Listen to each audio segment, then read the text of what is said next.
The 96 draft. That was a hell of a draft class yourself. Stephon Marbury, Kobe, Antoine Walker, Steve Nash, Jermaine The O'Neal. greatest draft ever. That was a 96, tough class draft. of 96, my house. You was in there, Greatest ever. right?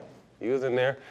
So that's your introduction to that Philly fan base you talked about. And tell us about the beginning of your career. Obviously, there had been a span where they hadn't been to the playoffs in a handful of years. Charles Barkley was gone in the early 90s. You come in 96.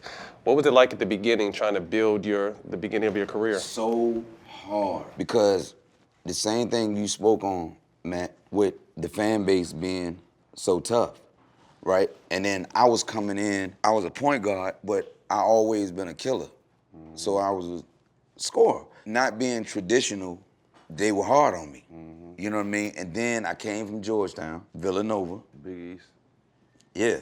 So you had those fans, I would say kind of not giving me a chance to develop, you know what I mean? They wanted it now. Right? They wanted it now. Right. 21 years old, they wanted me to, Take the team championship. right. And it was hard on me from what you just said, Steve. What I had endured in my life, Was way harder. so it probably didn't even register and bother me like it would anybody else. That was the number one pick. You know what I mean? So it didn't bother me like, man, I'm in the NBA. I just got out of jail. You know what I mean? It'll get no sweeter than this. Yeah. You know what I mean? I'm making millions of dollars. Like, Yeah. I'm taking care of my family. Yeah. Right. Tawana is straight. You know what I mean? Like, my daughter is straight. So it's like, man, fuck that shit. And then, you know, what God do, and great coaches do, what Larry Brown did, and great teammates do, they help me, you know what I mean, get to what we ultimately, you know, end up becoming. Remember what Larry Brown said about me and you? It's a quote. I got it. I cut it out the magazine. God put him on this earth to coach Allen Iverson and Steven Jackson. Wow. And he the greatest, like, That was how is he not involved in any organization at all? And he don't want no money. He just want his voice to be heard, to help. He want the game to stay appreciated. Yeah, I love I that. am for him to say he say he go around in life, and everywhere he at, airports, you know, wherever he at, and people walk up to him and say, "You're Allen Iverson's coach," or "You were Allen Iverson's coach," and he loved that feeling. Do you know how that make me feel though? As much as we look up to him, I remember I did something.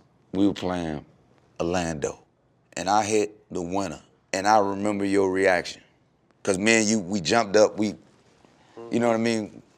We jumped up and, you know what I mean? But your reaction, and when you say you won't plan, but you know, the type of motherfucker you are, your reaction for the success that we had That's it. was, It's always been that way. Pure. You gotta think, I'm a fan. Like you're someone we all look up to, and I pretty much just had the best motherfucking seat in the arena right here every single night. watching him play. I say because he missed I mean, can you imagine? I mean, you're already an icon, Hall of Famer, but if social media was around back when he was playing, Oh, my you know what I mean? You gotta think that first, when you hopped in the league with the crossover on MJ, but I was front and center for you making a lot of people fall down. And if you look back, like my kids were looking the other day, they're like, "Dad, I didn't know you played with Allen Iverson." I was like, "I did," and I watched him. I was, you know, what I mean, I didn't play. I watched, Yeah, but I I'm jumped on off that the tape. bench. Yeah, I jumped off the bench like a couple times when he would just cross. But to me, it's just about seeing. I've always been team, but to get a chance to just see what you went through every single day. People don't understand, first of all, how fucking small you are. And then to see the burst of sacks on your elbows or how beat up your hips are. Like, this motherfucker couldn't move. And then all of a sudden at the games, he's amazing. the only motherfuckers that know for real is motherfuckers like him that played with I me. was in the locker room. You know what I mean? That like Tawana Iverson, like could sit up and watch me walk to the bathroom in the morning and be like, ain't no way in hell he playing today. Right. You know what I mean? Cause motherfucker Fred Sanford, nigga just, Yeah. Hips man, all I get bruised there, up. see the motherfucking fans, man, look in them eyes, It's over with. man, what? I'm playing. I don't give a fuck if the shit hanging off. man, I'm playing. You know what I mean? Just for my guys, man, and them fucking Philadelphia fans, man.